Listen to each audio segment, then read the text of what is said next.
Fadilah sedekah dalam bulan Ramadan. Kalau memberikan makan bagi orang yang berbuka puasa, maka dia mendapatkan pahala dari orang yang berpuasa tersebut tanpa mengurangi pahalanya. Dan ini jelas dalam hadis Nabi riwayat Tirmizi, Ibnu Majah, Ahmad dengan derajat hasan sahih.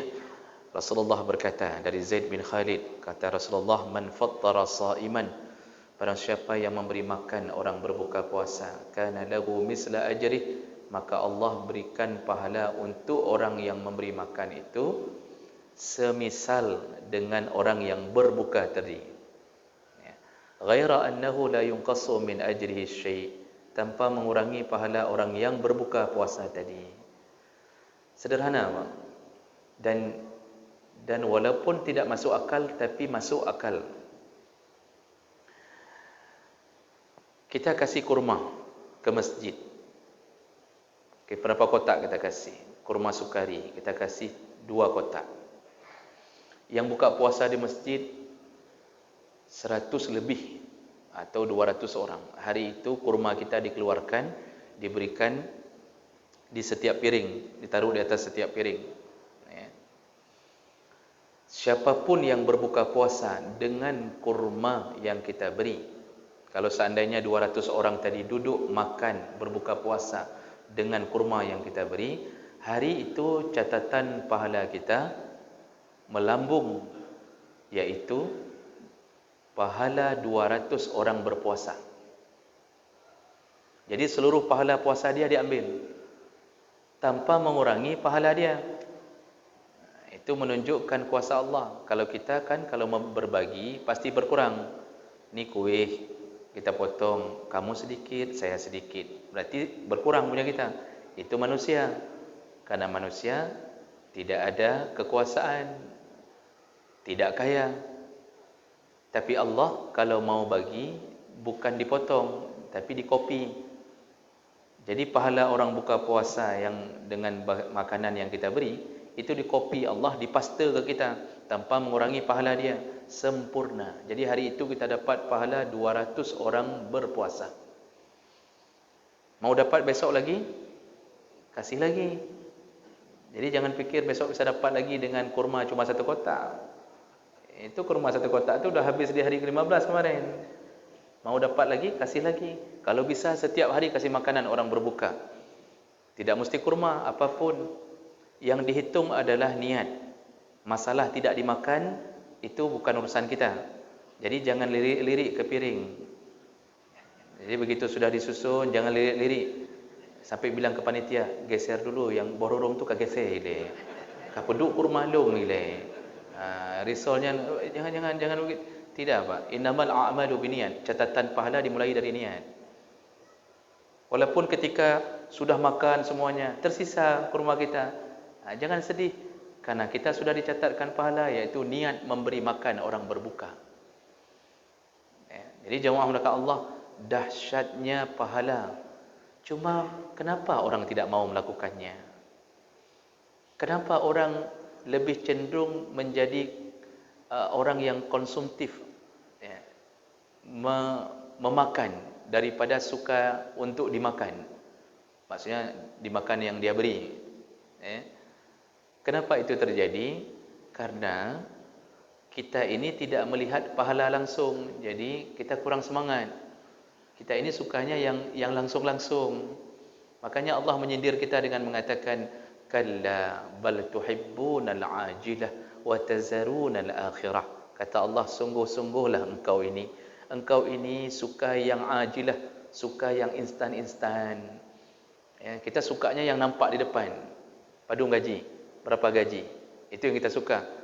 Gaji ditunda kita marah.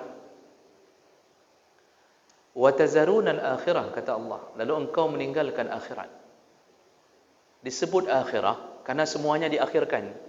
Semuanya diakhirkan, kejadiannya diakhirkan, hidup diakhirkan, pahala diakhirkan, azab diakhirkan. Disebutlah akhirah yang terakhir. Di sana nanti baru dibongkar pahala. Nah, kita enggak sabar yang model-model begitu. Maka kita enggak ada inisiatif, tabung dulu. Itu hanya dimiliki oleh orang yang berilmu dan beriman kepada Allah. Allah menyebutkan kullu nafsin za'iqatul maut, ketika semua yang bernyawa telah merasakan mati. Apa kata Allah? Wa innama tuwaffawna ujurakum yaumal qiyamah. Semua yang mati Allah berikan kabar gembira. Apa yang dulu tuwaffawna, pahala-pahala dulu yang engkau cari, yang engkau tumpuk-tumpuk dulu, itu akan dikeluarkan Allah celengannya yaumal qiyamah, di hari kiamat. Jadi nanti Pak kita bongkar celengan, bukan sekarang. Karena masalah iman inilah maka orang banyak tidak mau berbuat. Jadi Bapak Ibu maka Allah, berikanlah makanan orang berbuka puasa setiap hari. Tidak mesti banyak, tapi ada saja setiap hari yang kita beri. Antarkanlah makanan. Cuma kebiasaan orang itu mengantar makanan kepada teman sejawat yang akrab-akrab saja. Walaupun baik, tidak mengurangi pahala. Apalagi kalau antar ke ustaz, itu baik sekali. Cuma yang lebih baik, antarkanlah makanan bagi mereka yang memang membutuhkan. Kasih ke orang miskin. Berikanlah minuman-minuman terbaik ke orang miskin. Orang miskin belum pernah ke Bandung, belikan mereka es Bandung. Orang miskin belum pernah teler, kasih mereka es teler. Orang miskin juga ingin poligami, berikan mereka. Jadi buat orang miskin ini bahagia dalam Ramadan. Antarkan pizza, burger. Ini kadang-kadang kita kalau ke teman sesama kantor, kita antar yang mahal-mahal. Ke orang miskin, mi caluk, enggak ada kacangnya lagi. Mi caluk taba je kurang kasih. Untuk teman-teman kantor, oh macam-macam Pak, Masya Allah, luar biasa dikasih. Nah, tidak baik perkara itu dilanjutkan. Bahkan dalam acara walimah saja, walimah itu kan baik. Walimah perkahwinan itu baik. Sampai Rasulullah mengatakan, aulim walau bisyad. Buatlah walimah walaupun dengan seekor kambing. Buatlah walimah, sunnah, baik. Karena memberi makan 1000 orang di hari itu pahala yang besar sekali. Ya. Selama kita tidak mengharap balik amplop mereka. Itu syaratnya. Tapi kalau mengharap amplop balik, sampai tanda-tandai amplop itu enggak ada pahala. Ya. Jadi ditandai, Pak, ada yang model menandai amplop. Dimasukkan ke kanan, nanti segera ke belakang dilihat berapa isinya. Ada yang model begitu. Kalau dikasih 5.000, ditandainya. Nanti waktu anak mereka menikah, dibalas dengan 5.000 yang sama. Ada yang model begitu, itu enggak dapat pahala. Walimah baik, tapi ketika walimah tidak mengundang orang miskin, apa kata Rasulullah? Syarru ta'amil walimah. Ya, seburuk-buruknya makanan walimah, yud'a biha al-aghniya wa yutraku al-fuqara. Seburuk-buruknya walimah yang hanya mengundang orang kaya tapi tidak mengundang orang miskin. Jadi orang miskin cuma wait di depan janda, lewat, lihatnya orang kaya dengan baju batik. Karena orang kaya rata-rata pakai baju batik. Tapi tidak semua yang baju batik kaya. Itu Masya Allah pakaian lengkap, makan sudah kaya, makan enak. Orang miskin di kampung sekeliling enggak diundang. Kenapa enggak diundang? Karena pikirannya kalau mengundang orang miskin enggak balik modal. Orang miskin paling kasih 5.000. Ya. Kalau dikasih, kalau enggak kadang-kadang dia makan saja. Ini walimah terburuk. Jadi kalau begitu, mengabaikan orang miskin itu terburuk, amal-amal terburuk. Jadi kalau kita kasih makan berbuka, utamakan yang membutuhkan, yang membuat mereka mengucurkan air mata, mengingat-ingat kebaikan kita. Kita sudah tidur, kita sudah melupakannya, tapi doa mereka terpanjat kepada Allah untuk memohon ampun kepada kita. Mungkin kita masuk surga dengan doa mereka. Maka bahagiakanlah dengan memberi makan berbuka puasa kepada orang miskin. Dan boleh setiap hari atau kasih satu paket. Kasih terus satu paket. Seperti paket-paket tadi itu, silakan berikan telur terus satu papan, kasih terus ke orang miskin. Baik. Kemudian ada beberapa catatan kalau kita diberi makan oleh orang ketika buka puasa. Banyak orang yang lupa mengucapkan terima kasih. Banyak orang yang lupa membalas kebaikan orang lain yang memberi makan berbuka. Ya. Sehingga akibat lupa kita tidak membalas dengan amalan, atau kita tidak membalas dengan memohon Allah membalasnya. Sebenarnya kan Bapak Ibu maka Allah, kita ini kalau dibuat kebaikan untuk kita kan disuruh apa? Rudduha, balaslah kebaikan. Jadi adab seorang muslim, kalau orang buat baik, kita disuruh balas. Hari ini kita ditraktir, besok kita yang traktir. Jangan terus-terusan ditraktir. Saya sudah berapa kali diundang sama jamaah pengajian makan mie, Pak. Saya mau traktir, enggak dikasih, itu yang jadi masalah. Kenapa Ustaz? Baik Ustaz Bahaya, malai kamu punya Ustaz Bahaya. Gitulah akibatnya. Ya. Baru cabut dompet dah dilarang.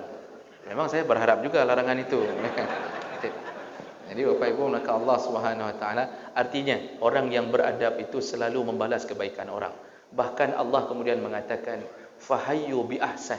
Kalau bisa balaslah yang lebih baik. Balaslah yang lebih baik. Nah, sekarang kita dikirimkan makanan berbuka oleh orang, atau kita berbuka di masjid yang kita tahu ini makanan orang kasih. Kalau enggak dikasih, enggak mungkin kita buka. Free begini ceritanya. Apa yang harus kita lakukan? Pertama, kalau bisa balas. Besoknya kita yang memberi. Belikan, kasih ke panitia, besok saya tanggung makanan berbuka puasa. Kalau bisa yang berikutnya lebih baik daripada yang diberi. Kalau hari ini makanan berbuka kanji tanpa udang dan daging di dalamnya, besok waktu kita beri, tambahkan udang dan daging. Contoh begitu. Jadi disuruh lebih baik. Kalau tidak bisa juga, misal kita memang orang yang penuh kekurangan, mintalah sama Allah untuk membalas kebaikan mereka. Bagaimana caranya? Doakanlah. Ini yang paling jarang terjadi. Padahal sunnah Nabi mengajarkannya.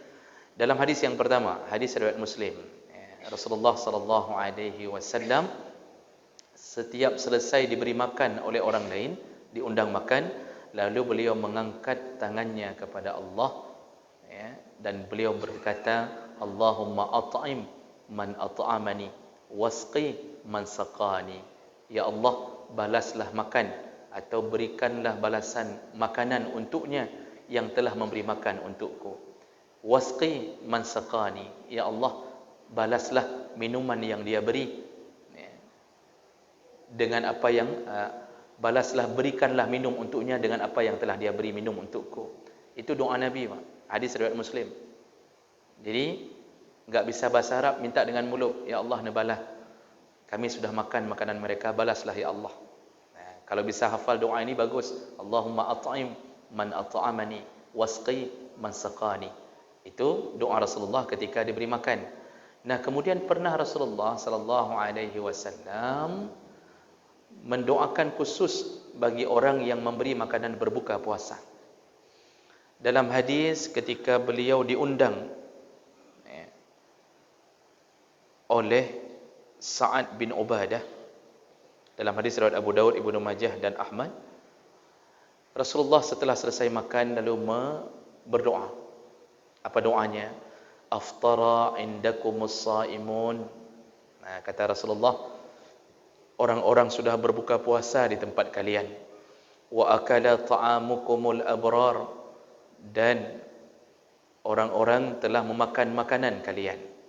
Wassallat alaikumul malaikah, dan semoga malaikat mendoakan dan membalas kebaikan kalian. Artinya meminta balasan dari Allah maksudnya. Jadi Rasulullah ternyata mendoakan orang yang memberi makanan berbuka. Jadi dengan gaya bahasa, kami telah makan di tempat kalian, kami telah berbuka memakan makanan kalian, dan semoga Allah membalas kalian. Artinya bahasa Nabi tadi, malaikat telah mencatat amal kalian. Nah, ini hadis ini menunjukkan jangan lupa mendoakan orang yang telah memberi makanan berbuka. Jadi Bapak Ibu yang buka puasa di masjid, nya nalih buka payah lam hati atau di mulut masing-masing ucapkan, ya Allah, balaslah orang yang telah memberi makan untuk kami hari ini. Jadi kalau bisa jangan berdoa terus-terusan, tapi rubahlah posisi menjadi yang didoakan. Besoknya kita yang didoakan. Masya Allah Pak, 100 orang berdoa sekaligus, subhanallah, Allah kabulkan, maka kita mendapatkan rezeki yang melimpah, keberkahan apapun yang Allah beri. Jadi ini perlu dibiasakan, membalas kebaikan orang dengan memohon kepada Allah untuk membalas kebaikannya. Baik, ini fadilah kedua, yaitu perbanyaklah memberi makan orang berbuka puasa. Masih ada waktu 21 hari lagi. Segera keluarkan harta. Jangan tunda. Kalau perlu setelah keluar ini langsung beri makan. Tapi berdosa karena belum waktunya berbuka.